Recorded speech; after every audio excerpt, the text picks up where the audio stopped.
what your top 3 influences that got you into animation were, right? Did I? I did, right?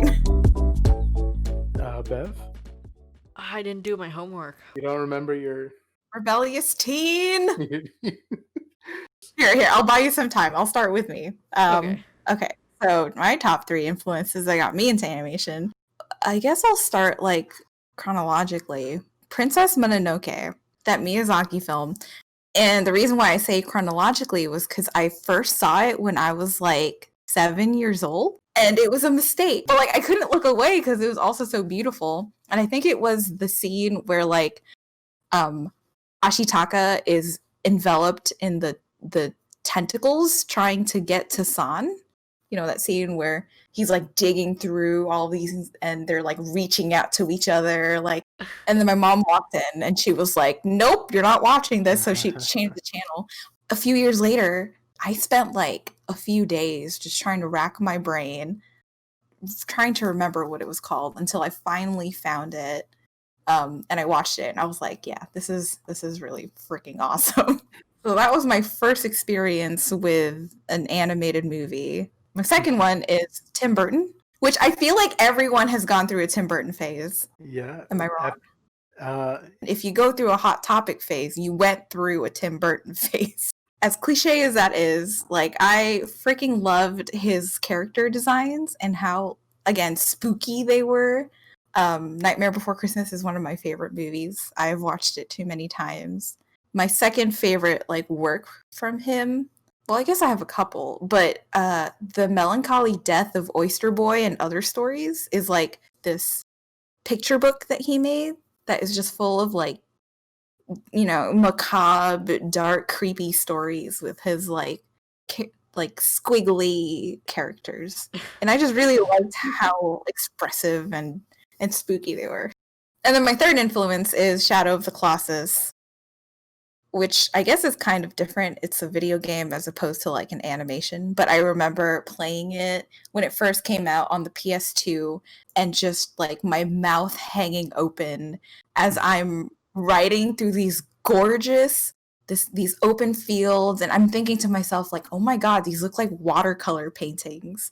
So to me it just felt so like beautiful and painterly, and yeah, and just like the whole experience of playing it, because before then, like video games, at least the video games that I played back then, they had like this formulaic structure where like, oh, you get into a new level or environment and you have to like defeat all the tiny little monsters and all the little mini bosses before you can defeat the boss of that level, and then you go on to the next one and you rinse repeat.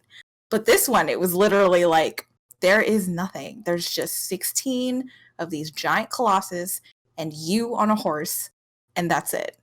And I thought that was so awesome. And the fact that you can like climb them, that blew my mind. I was like, holy shit, this is amazing. that moment where you're fighting the third colossus, so you like climb up onto his platform and he like stands up and he's just towering over you, and then that epic battle music, I was like, I'm gonna die. It's so good. Still one of my all-time favorite video games. Like I will stand Shadow of the Colossus forever. I'm trying to think of what got me into animation. Lion King was the first film that I think, or animated film that I think had a major impact on me. And I'm not even sure if it was just like, it's hard to tell like at such an early age, but like, you know, I watched it and then I just like draw lions and they became my favorite character, and I just practiced drawing lions. I'd like study how the artist who drew Lion King drew the lion's paws and whatever, and like that just became like, you know, my weird thing for a bit as a kid. And like I definitely have to acknowledge that as one of the first things that, you know, maybe influenced my, you know, general trajectory into a career of animation. A lot of the LucasArts point-and-click adventure games in Sierra, and like, I mean, those were all animated, of course. Like, especially like, even if you look at like the humongous things like Putt Putt and Freddy Fish, like all of those are like animated things, and like all of these like IPs successfully built like this kind of like world that you live and play in, be it you just watch a main character or you're like existing and interacting with a game. in a game's sense, but I think that was the first thing that like drew me into both animation and video games as a medium, was just being able to visit these other kind of worlds and just feel like these are actual existing places, which is probably the biggest appeal over than just story for me. So which one was your favorite? Your favorite point and click? In terms of like marrying animation, art, and story, and just, I guess humor, it's got to be Monkey Island 3. And Mm. no, that game is just stellar in terms of writing. The art is gorgeous, all thanks to Bill Tiller, who took a pretty major role in like kind of like developing that specific art style for the series. Is actually something that I want to like maybe one day be a part of rather than just experience. Do you still feel that way? Do you want to make a point and click adventure game? Yes. Beth, you said yes the way Adam Sandler said it in Uncut Gems. Now He you said ruined it. that movie because I'm gonna watch it and then just be waiting for that line. I'm gonna send you a YouTube link with Okay, with good. that part. So that was two things. I think. Let me think of the last one. Um, So we got Lion King and Freddy Fish, or Lion King and Monkey Island. Sorry. trying to think of like things that I keep coming back to. Like, Iron Giant has to get a nod at this point. Like, Oh, Yes. because I think at its core, animation sometimes gets a bad rap because it seems very like children oriented, and I know like us being in the industry, that's obviously not the case, but like to the general populace, it seems to fall either as kid stuff that you see, 3D movies that are like aimed at children, or adult animated stuff that appears on Adult Swim. But, things like Brad Bird's The Iron Giant completely defies all of those, and like this didn't have to necessarily be told through an animated medium. But it's all the stronger for it because it's a very universal tale of like friendship and just it. I feel like the story it's telling is pretty universal, and like that was one of the first times that I'm just like, I don't know, like where you just sit back and you're like, damn. I mean, we can't. all know your number one influence, Mike. I know what Beth thinks it is, and she I wouldn't mean, be it'd wrong be in a saying it was it'd be a up there. perfect podcast answer. What is it? I'm trying to. I've been adjusting my list as you guys have gone. You're I think cheating. I think it's better. Is it my turn? Yeah, I think so. I think so, yeah. So you had, first of all, Beth, you were going to say a Goofy movie. Of course. It almost was right, but I changed. Well, okay, I have a better list. A Goofy movie, in terms of being the coolest movie ever. Yeah, it was very cool for like a '90s kid, which I was, to see a kid with a backwards hat on.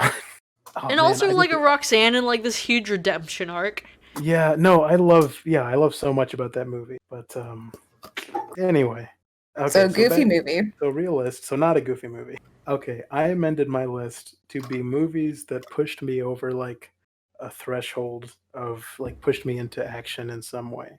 Okay, first one I'm just gonna say was like Robert Benfer or Knox. He did those those blue claymation people. I started watching those when I was around like 14, 15, and they were just really goofy, simple little cartoons, and they were so like accessible that was kind of my in for just proper animation, where I said, okay, I'm just going to do that, and I'm going to start doing stop motion animation. I had done like flip books and stuff, but animation hadn't been like that accessible, where I'm like, okay, this kid is he's just moving clay people around on a table, and I can see his DVD collection in the background. It was just very, I've already said accessible twice, but yeah, it was very accessible. It was very easy. I could see myself doing it. So I started doing claymation soon after I asked for a stop motion camera for Christmas. The cool button on that story is that's the guy in season 4 of Santa and Happiness Show. The stop motion man was played by Robert Benfer. Yeah, and I tried not to tell him all that stuff, but No, so that was probably the coolest cameo I could have gotten personally. Next up, the thing that pushed me into actually animating on a tablet was it was like New Year's 2008, and Adult Swim was doing a pilot lineup of just shows that they were going to maybe do, and one of them was Super Jail. again, accessible. It was just the drawings were so simple. It almost feels like Adventure Time, and like how doodly it is, like the line Yeah. work. Right. Yeah. No, it's very like the intro especially. It's basically the Adventure Time intro, but just like with a lot more blood and murder. And even just going back to childhood stuff, like I always love just 2D television animation and stuff, especially in the 90s, where it was all like a kid can draw Dexter, a kid can draw Powerpuff Girls, SpongeBob, whatever. Like it's just there's very simple sort of steps to follow, and it's inviting. Like it's very easy to get into. And Super Jail, again, it was like I remember just sitting and thinking, watching the credits, like and seeing the animators pass by. I'm like, I could do that. I could be one of those guys. Yeah, that was it. I was just like I was part of a high school broadcast, and so I would do a bunch of animations and stuff, and that was really cool because I, for the first time, had an audience where I could just make something and play it to the school and kind of see how people reacted to it and kind of go back and okay, that wasn't funny. People didn't like that. Let me get a little better and stuff. And and before that, it's like, yeah, I just have a bunch of really weird weeby like manga comics that no one's ever seen. Hey, Like, you throwing me under the bus here? I could out weeb you as far as physical evidence goes. One thing that I carried over from Adventure Time, not Adventure Time, sorry, Super Jail. I don't know, layout, I guess you would call it, or choreography. They would just have these really weird long shots where they wouldn't cut, and it'd just be like, a guy would kick a guy in the head and his eyeball would fly out, and then the camera would follow the eyeball and it would land in another guy's mouth and he would cough on it. And like, it was just these really creative, elaborate scenes. And even when I first started working here, I was still doing those kinds of things where they weren't necessarily good for the shorts. I just thought it was very creative to kind of do stuff like that. Wasn't your animatic test kind of like that? Uh, yes, yeah. There was a lot of like when Yeah, everyone's I arguing on remember a the lot of like just things tracking movement of other things. yeah, no, that's where that came from. But yeah, so that's number two. Number three, and this kind of reaches back into childhood and stuff. This one would be Eric Goldberg, the animator of the genie from Aladdin, which was my like absolute favorite Disney cartoon, kind of neck and neck with Hercules, I think, and neck and neck with a Goofy movie. But Too many necks. yeah, I loved the genie so much as a kid. He was just such a fun. I feel weird explaining why the genie is good. From that very obscure movie, Yeah. Aladdin? Yeah, we all know. Gary Goldberg has like a lot of S curves in his design and stuff, and I really kind of try to incorporate that into the way that I draw stuff. For 2008, he released the Crash Course character animation book, which I bought, and I was just so reading that book and like learning all these rules, and it was really inspiring. And I just kind of studied it, and I did all the exercises that are in it. There are like some bad walk cycles that I did out of that book floating around on YouTube and stuff. That was just my textbook. So yeah, that's what kind of pushed me to learn animation rather than just kind of do an animation. I've definitely gotten better, but I feel like that's my mark for can I reach this level of like this. The way Eric Goldberg stuff is just so much fun. Can you be Eric Can I Goldberg? be Eric? I just want to evolve into Eric Goldberg. Oh, man. So I would love to meet Eric Goldberg and just say I saw Aladdin. Thank you.